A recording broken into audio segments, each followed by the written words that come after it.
სააკაშვილის რეჟიმმა დაიწყო ომი Deep State-ის დაკვეთით, ამბობს კობახიძე 7 აგვისტოს ომის დაწყების დღეს.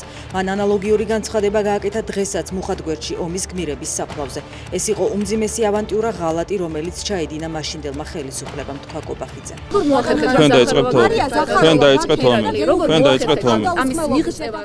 ჩვენ ვიცავთ ამათ დიდებას, ამბობს ყაველაშვილი აგვისტოს ომში დაღუპულ გმირებზე, თუმცა ომის დაწყებაში ისიც ქვეყნის იმდროინდელ ხელისუფლებას ადანაშაულებს.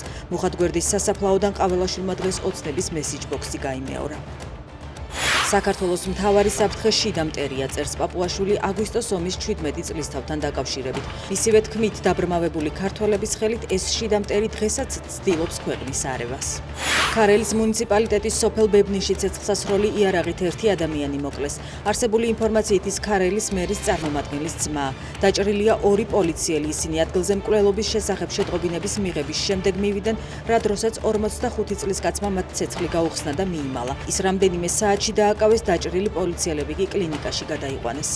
ალიევი და ფაშინიანი ვაშინგტონში დღეს 8 აგვისტოს სამშვიდობო შეთანხმებას მოაწერენ ხელს, რასაც ამერიკის პრეზიდენტი მთელი მსოფლიოსთვის ისტორიულ დღეს უწოდებს.